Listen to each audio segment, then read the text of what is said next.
नमस्कार श्रोते हो, दीपक रेगे कथाकथन चॅनलवर तुम्हा सगळ्यांचं मनापासून स्वागत. मित्र हो, तुम्ही ऐकताय ना. सी फडके यांची जहर ही कादंबरी आणि आज भाग 7वा. संतुराम गोंधळाच्या हातातलं तुणतुणं वाजायला लागलं. संबळीवर बोल निघायला लागले. संतुरामनं उजव्या हातातलं तुणतुणं उंचावल्यासारखं धरलं, डावा पंजा कानशिलापाशी लावला आणि उंच आवाज काढून एकेका देवाला तो गोंधळासाठी बोलवायला लागला. कुरूंच्या वाड्याच्या पुढच्या चौकात गॅसच्या बत्त्या झळकत होत्या. बत्त्यांभोवती रातकिडे भिरभिरत होते. गावकरी मंडळींची दाटी झाली होती. बैठकीच्या अग्रभागी थोरले साहेब, थोरल्याबाई, जयमाला, बेबी आणि गावातली शिष्टमंडळी बसलेली होती. सुभाषच्या लग्नानंतर घालायचा गोंधळ याने त्या कारणानं लांबणीवर पडत गेला होता, पण अखेर आज नवमीच्या रात्री तो होत होता. गेल्या पिढीतले मोठे प्रसिद्ध गोंधळी आता नामशेष झाले होते. गोंधळाची चालच आता नष्टप्राय झाली होती आणि त्यामुळे कसबी गोंधळांची परंपरा संपुष्टात आली होती.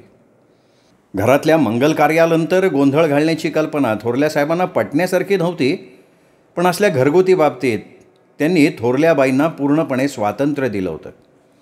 थोरल्याबाई धार्मिक आणि जुन्या भाविक वृत्तीच्या होत्या हे खरं, पण शिवाय काळ कितीही बदलला तरी कुरुंदगावच्या इमानदारीच्या वैभवाचे सगळे जुने सोपस्कार सांभाळून मिरवण्याची आणि गावकऱ्यांना खुश करण्याची हौस होती त्यांना.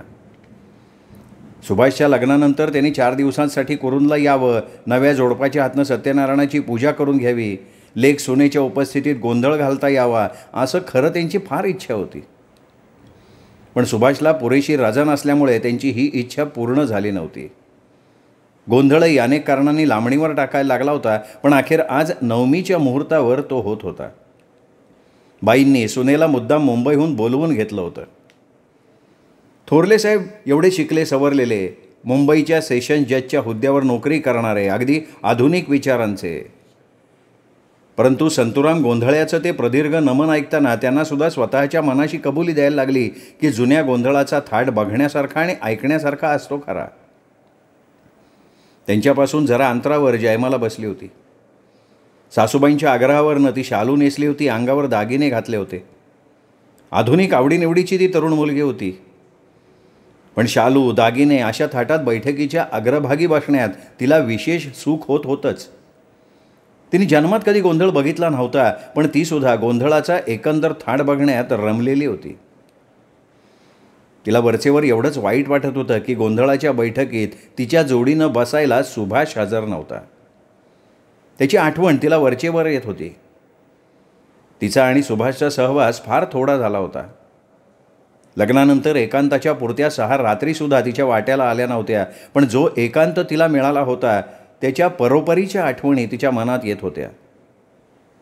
आणि लांबलचक नमन संपून संतुरामनं मुख्य आख्यान सुरू केल्यावर एकीकडे ते मोठ्या गोडीनं ऐकता ऐकत्या त्या आठवणींशी ती खेळत होती.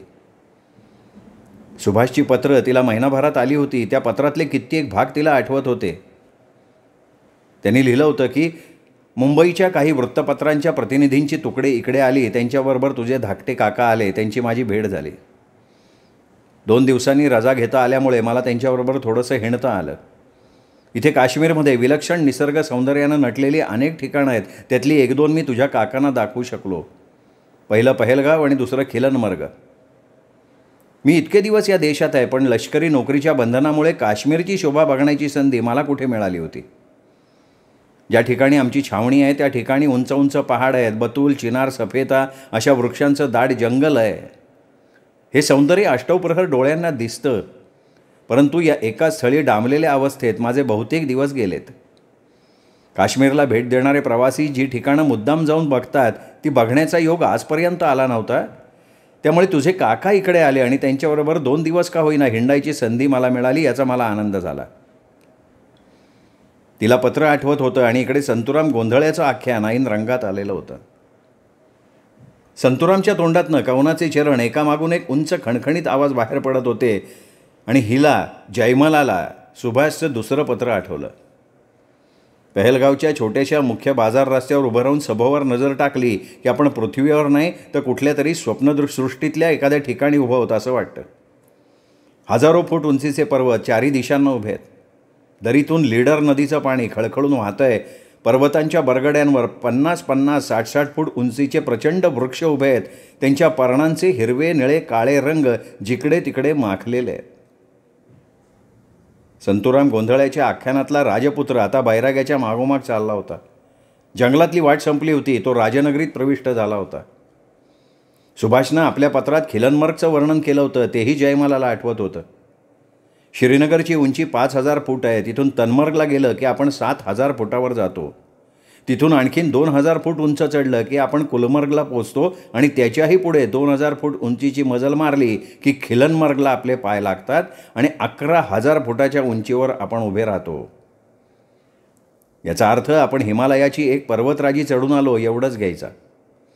कारण खिलनमर्गच्या पठारावर उभं राहिलं की पुन्हा पुढच्या अधिक उत्तुंग पर्वतांच्या रांगा दिसायला लागतात. हवा स्वच्छ असेल तर नंगा नावाचं बर्फाच्छादित पर्वत शिखर दिसतं असं म्हणतात, पण ते बघण्याचं भाग्य मात्र आम्हाला लाभलं नाही. संतुराम गोंधळ्याचं नावडत्या राजपुत्राचं आख्यान स्थगित झालं होतं. त्याचं आणि सुकाट बोंबल्याचं विनोदी भाषण सुरू होतं.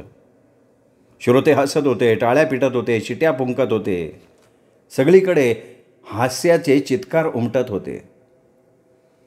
जयमालेला भाईच्या पत्रातला मजकूर आठवल्यानं आनंद होत होता खरा, पण तिच्या मनात एक चमत्कारिक अवस्थाही सलत होती. लग्नानंतर एकांताच्या पहिल्या रात्रीपासून या अस्वस्थतेचा अनुभव ती घेत होती.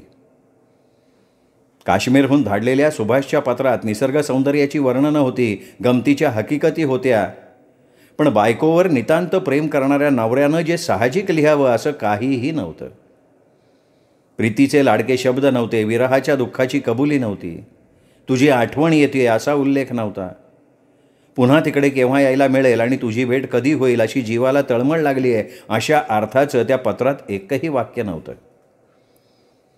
सुभाषची ती पत्र वाचताना एखादी तरी गोड लागवी शब्द त्याच्या लिहिण्यात सापडतोय का हा जयमालाने शोध घेतला होता, पण तिच्या मनाला नाजूक गुदगुल्या करणारं एकही वाक्य किंवा शब्द तिला आढळलेला नव्हता. या गोष्टीचा तिला मोठा चमत्कार वाटला होता आणि मग तिच्या मनात आलं होतं की भाईनं माझ्याशी 6 रात्री एकांत केला खरा, पण उन्मत्त अवखळ प्रीतीची साक्ष त्याच्या बोलण्यात आणि वागण्यात मला एकदा तरी कुठे मिळाली. उलट त्याचं चित्त दूर कुठेतरी असल्याचा संशय मला सतत येत होता. तो माझ्या बाहुपाशात असताना तो माझाच आहे अशी खात्री मला वाटली नाही. जवळ असून सुद्धा तो दूर होता. त्याच्या मनाचा ठाव मला शेवटपर्यंत घेता आला नाही. त्याची पत्र लांबलचक होती, पण ती वृक्ष होती, कोरडी होती. असं का? त्याचं मन मी जिंकलं नाही का काय? तो मनानं माझा झाला नाही का काय? गोंधळाच्या जागी बैठकीच्या अग्रभागी सासू सासऱ्यांजवळ बसलेल्या जयमालेला आपला नवरा आपल्याजवळ नाही या गोष्टीचं वाईट वाटत होतं, पण लग्नापासून मनात निर्माण झालेली आणि वाढत चाललेली एक विचित्र हुरहुर तिला व्यथित करत होती. भाईचं आणि माझं लग्न झालं खरं, पण त्याच्या आणि माझ्या मनाची मिळवणी का नाही झाली? मी त्याची बायको झाले, पण त्याच्यात आणि माझ्यात काही चमत्कारिक दुरत्व का राहिलं आहे? मी काय करायला हवं म्हणजे हे दुरत्व संपेल? त्यांची प्रीती माझ्यावर जडली नाही का? मी त्याला मनापासून आवडत नाही का? खरं विवाहित सौख्य मला अजून मिळालेलं नाही आणि ते कधी मिळेल का नाही? सगळे लोक तेवढ्यात मोठ्यांदा खदखदून हसले तेव्हा जयमाला दचकली. आपल्या खिन्न विचारांची साखळी तिने सोडून दिली आणि गोंधळ्याचा आणि देवट्याचा आणखीन एक विनोदी संवाद सुरू झाला होता तो लक्ष देऊन ऐकायला लागली. संतुराम देवट्याला विचारत होता, काय सुकाटराव, कधी काशीकडे गेलता का नाही? त्याच्या प्रश्नाचा मुद्दाम विपर्यास करून देवट्यानं उत्तर दिलं, आता राव मलाच विचारतोय, त्या परीस तुम्ही काशीकडे जा तिला विचारा. हो काय दीडशे आणि राव तुम्ही, अरे काशी म्हणजे केत्र काशी म्हणतोय मी. पवित्र केत्र काशी, बाईल काशी नाही तर यात्रची काशी. सगळे श्रोते हसले आणि डाव्या हाताच्या बोटाने डोकं खाजवत देवट्या हसत म्हणाला, असं म्हणताय वय, त्या काशीकडे मी गेलो होतो का असं विचारतंय? त्याच्या अजागळपणाचा अभिनय बघून सगळ्या लोकांना हसू आलं. थोरल्या बाईंच्या घरात काशी नावाची एक मुलगी आहे, ती गोंधळ बघत बसली आहे इत्यादी माहिती असल्यामुळं संतुरामनं काशी या नावावर कोटी करण्याचा चतुरपणा दाखवला होता असंही पुष्कळ जणांना वाटलं आणि त्यांनी काशीकडे बघितलं. जयमालेची नजर काशीकडे फिरली, पण जयमालेला किंवा इतर कुणाला काशीत दिसलीच नाही. ज्या ठिकाणी गोंधळाच्या आरंभी बसलेली ती त्यांच्या दृष्टीला पडली तिथे ती नव्हती. आजूबाजूलाही कुठे ती कोणाला दिसत नव्हती. संतुराम आणि दिवट्या यांच्या संवादातल्या काशी शब्दावरच्या कोटीवरनं लोक जेव्हा मोठ्यांदा हसले तेव्हा थोरल्या बाईंनी देखील ज्या जागी काशी बसलेली होती त्या जागेकडे दृष्टी टाकली. साहजिकच त्यांना ती त्या जागी दिसली नाही. गेली असेल उठून सहजगत्या, येईल पुन्हा परत असं मनाची म्हणून त्या गोंधळातला संवाद ऐकायला लागला. काय सुकाटराव, तुमची कार भरीन आता तुमच्याजवळ ठीक नांगती का नाही? म्हणजे कसं विचारता? नवं मी ऐकलं की पाटलाच्या तारण्या पोरा सगळं पळून जायचा बेत केलाय तुमच्या कारभारणीनं. छे असं कसं होईन? पाटलाच्या पोरा संघ तर तुमची कारभारीन पळून जाणार म्हणून दाट बातमी आहे गावात. लोक खो खो हसले. संतुराम म्हणाला, आता आपल्या राजपुत्राचं आख्यान पुन्हा सुरू करू. विक्रमराजाची राजकन्या आपल्या सख्यांबरोबर गच्चीत बसली होती. तिची आणि रस्त्यावरून जाणाऱ्या राजपुत्राची नजरानजर झाली तेव्हा राजपुत्राच्या मनात आलं, ही सूरलोकातली सुकुमारी की इंद्रसभेतील लावण्यवती नारी का कुणी गंधर्व कन्या. पण थोरल्या बाईंचं लक्ष गोंधळाकडे लागेना. काशी अजूनही आपल्या जागी परत येऊन बसली नव्हती. बाईंच्या सारखं मनात येत होतं की कुठे गेली ही पोर. सकाळी घडलेला प्रसंग त्यांना वरचेवर आठवायला लागला. रात्री गोंधळ व्हायचा होता. वाड्यावर गडबड उडाली होती. थोरल्या बाईंनी काशीला एकीकडे बोलवून घेतलं होतं आणि विचारलं होतं, काशी, देवाची शपथ घेऊन खरं उत्तर देशील मला? मी तुला एक गोष्ट विचारणार आहे. ज्या स्वरात थोरल्याबाई बोलत होत्या तो काशीला अत्यंत चमत्कारिक आणि अपरिचित वाटला. त्यांची चर्या बघून ती जराशी चपापली, पण स्वतःचं गोंधळणं बाहेर दिसू न देता पुटपुटली. अहो, मी कधी खोटं बोलते का? उलट प्रश्न करू नकोस काशी. देवाची शपथ घेऊन खरं तेच उत्तर देईन असं सांग. विचारा. बाई म्हणाल्या, काशी, आताशा रोज सकाळी मोरीत जाऊन तू ओकाऱ्या काढतेस, हे काय आहे? मला भलताच संशय यायला लागलाय काशी. काशी गप्प राहिली. पण ती थिरथर कापतीये हे बाईंच्या लक्षात आलं. त्या जोरात आवाज काढून म्हणाल्या, काशी, तुला दिवस गेलेत, बरोबर आहे? काशी काही बोलली नाही. तिच्या मनात मात्र आलं. स्वतःच्या अस्वस्थतेविषयी जो संशय मला यायला लागला होता, पण जो खोटा असेल अशी आशा मी मनात करत होते, तो संशय बाईंनासुद्धा आलाय. त्या अर्थी मला दिवस गेलेत यात शंका नाही. मोठा धक्का बसल्याप्रमाणे तिच्या मनाची अवस्था झाली. बाईंच्या प्रश्नाचं उत्तर देण्याचं भान तिला राहिलं नाही. किंबहुना आपण बाईंच्या पुढे उभं होत याची जाणीवही तिला राहिली नाही. जणू ती एकटीच कुठेतरी उभी होती असा भास तिला झाला आणि तिने स्वतःलाच ओरडून विचारलं, काशी, हे खरं असेल तर तू आता काय करणार? लोकांच्या दृष्टीनं काळं झालेलं तुझं तोंड कुठे लपवणार? अशाच अस्वस्थतेत खुशाल निर्लज्जपणे जगणार का जीव देणार? सुभाषच्या लग्नानंतर जे अतीव दुःख काशीच्या वाट्याला आलं होतं त्याच्यावर हा एक प्रकारे कळस चढत होता. सुभाषच्या विवाहाचा समारंभ तिला सर्वतोपरी मनस्तापाचा झाला होता. त्याची आणि तिची एकदा तरी भेट राहो, पण नजरानजरसुद्धा झाली नव्हती. तो अखेर निघून गेला तेव्हाचा प्रसंग तिच्या अंतःकरणाच्या चिंध्या करायला पुरेसा होता. पण हे सगळं प्रचंड दुःखसुद्धा काशीनं गिळलं होतं. तिची बिचारीची सुभाषवरची प्रीती अशी मुलखा वेगळी होती की इतकं झालं तरी देखील तिची प्रीती निष्ठा ढळली नव्हती. ती मनाशी पूर्वीचंच पालुपत घोकत राहिली की सुभाष जयमालेचा नवरा झालेला असला तरी मनानं तो माझा आहे, त्याचं खरं प्रेम मला मिळालं आहे. ते प्रेम दुसऱ्या कोणालाही मिळणं शक्य नाही. विवाहाचा समारंभ आटोपल्यावर बाई सगळ्या मंडळींना घेऊन कुरुंदला परतल्या. त्यांच्याबरोबर काशी आली. तेव्हापासूनच्या दिवसात काशीनं हाच मंत्र मनाशी जपला होता.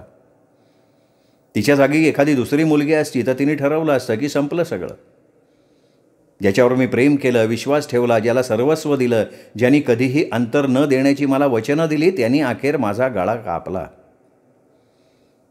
पण काशीच्या प्रीतीची आणि निष्ठेची रीत खरोखर जगावेगळी असावी. प्रेमापायी इतकं दुःख तिने भोगलं तरीसुद्धा तिचं मन चळलं नाही. ती निराश झाली नाही. तिने पराभव पत्करला नाही. ती पश्चात्ताप करत बसली नाही. सुभाषविषयी रागाचे किंवा द्वेषाचे विचार तिने मनात येऊ दिले नाहीत. काही झालं तरी ज्या अर्थी सुभाषला आपण सर्वस्व दिलं आहे, आपली प्रीती त्याला वाहिली आहे, त्या अर्थी कशाही बदललेल्या परिस्थितीत तो आपलाच राहील अशी एक विचित्र श्रद्धा कशी कोण जाणे तिच्या हृदयात अगदी दृढमूल झाली होती. सुभाषनं आपला अव्हेर केला, त्याग केला. तो आता आपला राहिला नाही. तो आता आपल्याला संपूर्ण विसरून जाईल. कृतघ्न पुरुष जातीच्या वळणावर तो अखेर गेला. आपला घात करून त्यानं आपल्याकडे कायमची पाठ फिरवली असं मानायला काशी अजिबात तयार नव्हती. तिच्या मनाचा दृढभाव एकच होता की हे दिवस संपतील आणि केव्हा ना केव्हा एक दिवस असा उगवेल की भाई माझा होईल.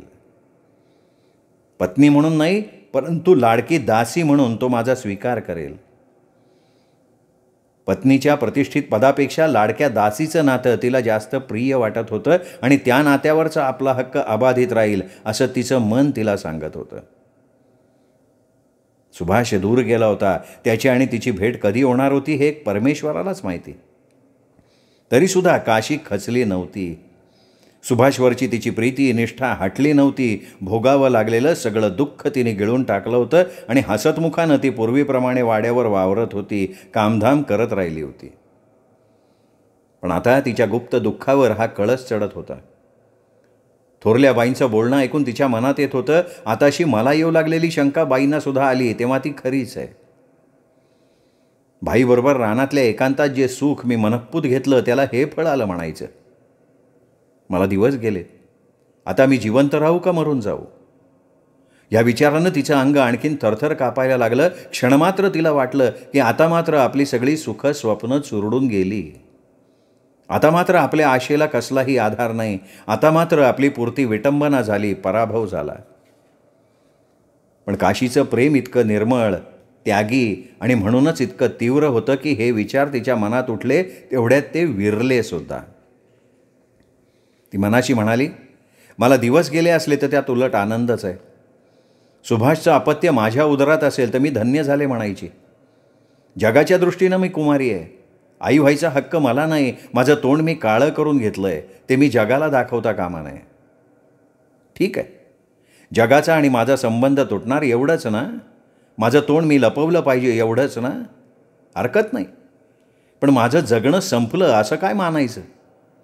जीव द्यायचा विचार मी कशासाठी करायचा? भाईच्या मुलाची आई व्हायचं भाग्य माझ्या वाटेला आलं असताना ते दूर का म्हणून लोटायचं? कुणाच्या लाजेनं, कुणाच्या भयानं? मला कसली लाज, मला कसलं भय? मी भाईला माझी प्रीती वाहिली आहे. माझ्या पोटी गर्भ असला तर त्यामुळे मी भाईची अधिकच झाली आहे. लग्नाच्या बायकोलाच मुलं व्हावीत आणि लाडक्या दासीला होऊ नयेत असं थोडंच आहे. केव्हा ना केव्हा तरी भाई येईल, मला भेटेल आणि दासी म्हणून माझा स्वीकार करून आपल्या आईबापाला, जगाला सांगेल की ही काशी माझी आहे. तो मला अंतर देणार नाही.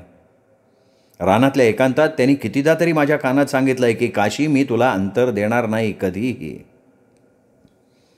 ती अजून थरथर कापत होती, पण भयाने किंवा लज्जेनं नाही तर मनातल्या नव्या निश्चयाचं जे सामर्थ्य तिच्या अंगात संचारलं होतं तेच तिच्या शरीराला झेपत नव्हतं म्हणून.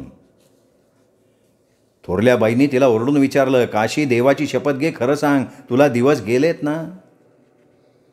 त्या क्षणी थोरले साहेब खोलीचं दार लोटून आत आले. बाईच्या तोंडचं शेवटचं वाक्य त्यांनी ऐकलं होतं. त्यांनी बाईंना विचारलं, काय चाललंय? खरं म्हणजे थोरल्या साहेबांना काही सांगायचं नाही असं बाईंनी ठरवलं होतं. काशीची अवस्था जेव्हा त्यांच्या ध्यानात आली होती तेव्हा त्या फार अस्वस्थ झाल्या होत्या. काशीला काय बोलावं, कसं बोलावं याचा विचार करण्यात त्यांनी 4 दिवस घालवले होते. काशीच्या हातून गैरवर्तन घडलंय याबद्दल जेव्हा त्यांचा संशय दृढ झाला तेव्हा तिचा त्यांना मनस्वी राग तर आला होताच, पण तिच्या हातून अनाचार घडला तरी कसा याचं आश्चर्य त्यांना वाटलं होतं. त्यांना तिची करुणाही आली होती. तिच्या बापाची सगळी हयात वाड्यावरच्या नोकरीत गेली होती. प्रामाणिकपणा, सालसपणा, कष्टाळूपणा अशा गुणांनी त्यांनी बाईंचा विश्वास आणि लोभ संपादन केला होता. त्यांनी मरताना आपल्या लेकीला बाईंच्या पदरात टाकलं होतं. बाईंनी काशीचा सांभाळ केला होता तो अपत्यवत प्रेमानं, तिच्या आयुष्याची जबाबदारी पत्करल्याप्रमाणे. तिचं लग्नसुद्धा लावून द्यायचं त्यांनी योजलं होतं. राघू शिपाई तिला नवरा शोभेल असा त्यांचा विचार होता. हा आपला विचार त्यांनी काशीला सांगितला असता, अंमलात सुद्धा आणला असता, पण कोणत्या कारणानं ठाऊक राघूच बदलला. त्यांनी एक दिवशी बाईंना सांगितलं की मला काशीशी लग्न करायचं नाही, ती वाईट चालीची आहे. त्याच्या त्या बोलण्याचं बाईंना आश्चर्य वाटलं होतं, राग आला होता. पण त्यांनी विचार केला की राघूलाच काय मोठं सोनं लागलं आहे. काशीसारखी गुणाची देखणी मुलगी, तिला चांगला नवरा मिळणं काय अवघड आहे. वाटचा चोरसुद्धा तिला हसत हसत घेऊन जाईल. शिवाय अलीकडे राघूबद्दलचं त्यांचंही मत पालटलं होतं. त्याच्या स्वभावातला नादिष्टपणा, रंगेलपणा बाईंच्या लक्षात आधीच आला होता, पण अलीकडे त्याचा तो स्वभावदोष वाढत चालला होता. तो उर्मट आणि उद्धट होत चालला होता. चंगीभंगी मित्रांच्या नादाला लागला होता. कुरुंद गावातल्या आयुष्याला कंटाळा होता. मुंबईला जायच्या गोष्टी बोलत होत्या. बाईंना हे सगळं कळलं होतं. मला काशीशी लग्न करायचं नाही हे राघूनं सांगितलं तेव्हा त्या मनाशी म्हणाल्या, हे एक प्रकारे बरंच झालं. त्यांनी मनाशी विचार केला की काशीसाठी आता दुसरा एखादा चांगला नवरा बघूयात. तरणीताठी देखणी मुलगी लग्ना वाचून राहिलेली बरी नाही. तिच्या आयुष्याची जबाबदारी आपण घेतली आहे. तिच्या बापाला आपण वचन दिलं आहे. एखादा चांगला सद्गुणी मुलगा बघून 1000-500 रुपये खर्चून तिला चांगल्या प्रकारे संसाराला लावण्याचं आपलं कर्तव्य आपल्याला पार पाडलंच पाहिजे. काशीविषयी त्यांना फार ममता वाटत होती. काशीने आपल्या गोड स्वभावानं आणि आज्ञाधारकपणानं त्यांचा लोभ संपादन केला होता. कुणाजवळही काशीचा उल्लेख करताना आमची काशी असा थोरल्याबाई मोठ्या प्रेमानं तिचा उल्लेख करत होत्या. काशीवर त्यांची विशेष माया होती. चांगल्या घरात जाऊन संसाराला लागलेल्या आणि योग्य वेळी मुलंबाळ झालेल्या काशीला आपण बघू आणि आपलं कर्तव्य उत्तम प्रकारे पार पाडल्याचा आनंद घेऊ अशी सुखस्वप्न त्यांनी मनाशी रेंगाळत ठेवलेली होती. पण काशी, देवाची शपथ घे आणि खरं सांग, तुला दिवस गेलेत ना, हे त्यांचे कठोर स्वरातले शब्द थोरल्या साहेबांनी आत्ता ऐकले होते. आता त्यांच्यापासून सगळा प्रकार लपवणं कठीण होतं. त्यांना काय झालं ते सांगणं भाग होतं. थोरल्याबाईंना काशीचा राग आला होता, पण तिला मारावी, झोडावी, शिक्षा करावी अशा विचारांपेक्षा या पोरीला संकटातून कशी सोडवायची ह्या विचाराचा पगडा त्यांच्या मनावर जास्त होता. त्या तिची चौकशी करणार होत्या, तिच्या एखादी मुस्कटात मारणार होत्या, पण हे सगळं केल्यानंतर तिच्या प्रश्नाचा विचार त्या सहानुभूतीनं आणि मायेनंच करणार होत्या. पण थोरले साहेब सहानुभूतीच्या आणि मायेच्या वृत्तीनं वागतील अशी अपेक्षा करता येत नव्हती.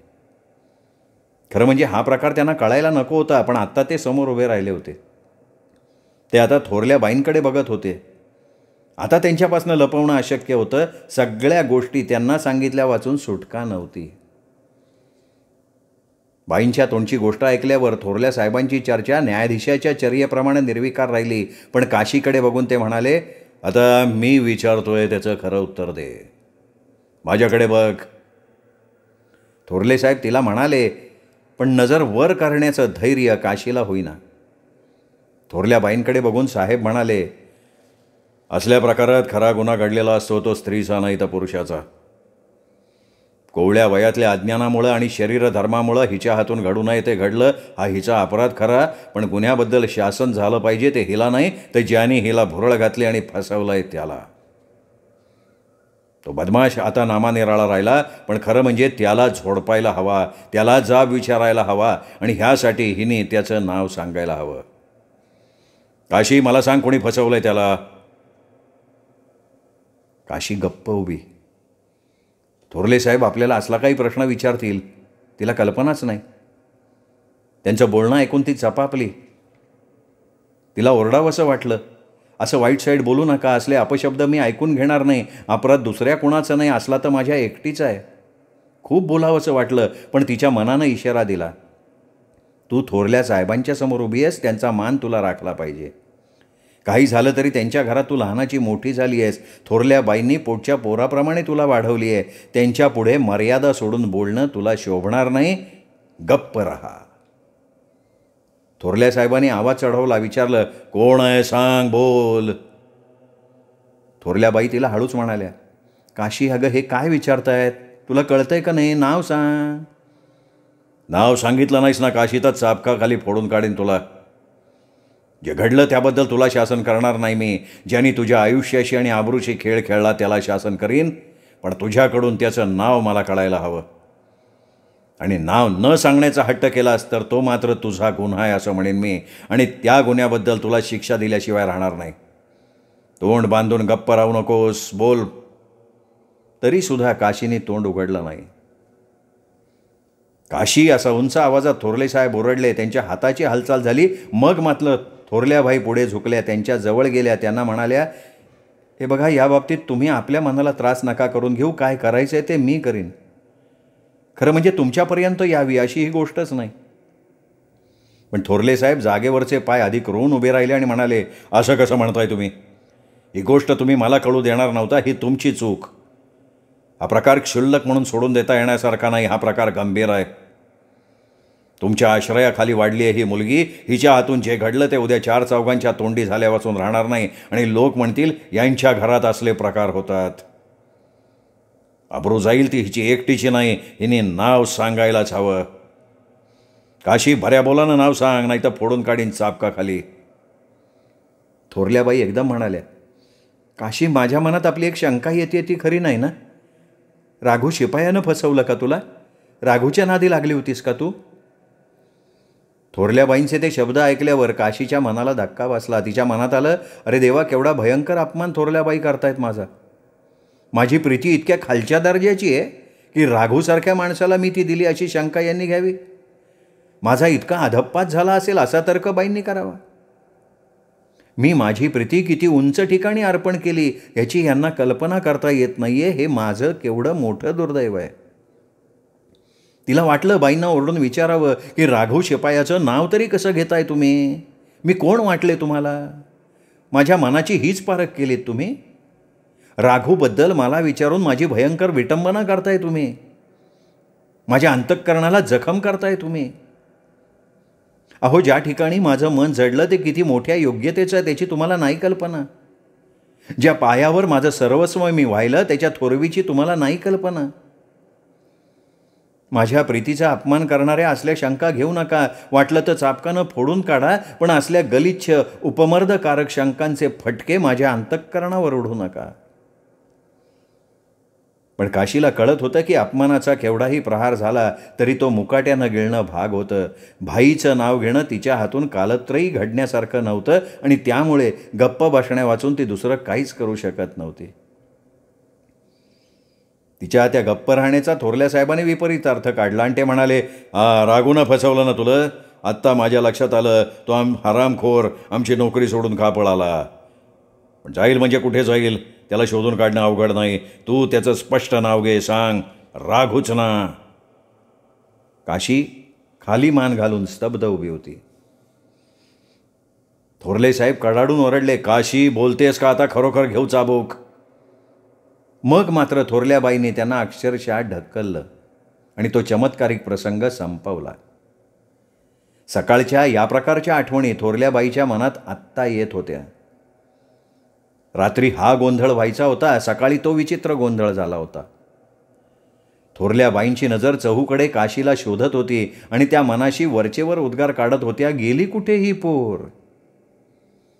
संतुरामच्या कवनाकडे त्यांचं चित्त नव्हतं. केव्हा एकदा हा गोंधळाचा समारंभ आटपेल असं त्यांना आता वाटायला लागलं होतं आणि कधी एकदा काशी डोळ्यांना दिसेल असं त्यांना झालं होतं. गोंधळाचा समारंभ आटोपला. मंडळी घरोघर गेली. थोरल्याबाई घरात धावल्या. ज्या जागी काशी नेहमी निजत असेल त्या जागेकडे गेल्या. गोंधळातून काशी उठून गेली ती आपल्या जागी जाऊन निजली असेल अशी त्यांची कल्पना होती. पण त्यांनी तिथे जाऊन बघितलं तर काशी तिथे होती कुठे? थोरल्याबाईंच्या पोटात एकदम धस्स झालं. त्यांच्या मनात अभद्र शंका आली की पोरीनं जीवाचं काही बरं वाईट तर करून घेतलं नाही. त्या एकदम बाहेर धावल्या, ओरडल्या, दत्तोबा, दत्तोबा. अरे दत्तोबा, बघ, काशीनं विहिरीत उडी तर नाही ना मारली? जाऊन बघ बाबा, धाव धाव, काशी विहिरीत पडली आहे का बघ. अगं काशी, कुठं गेलीस पोरी? श्रोते हो, हा होता जहर या कादंबरीचा 7वा भाग, 8वा भाग उद्या. तोपर्यंत नमस्कार.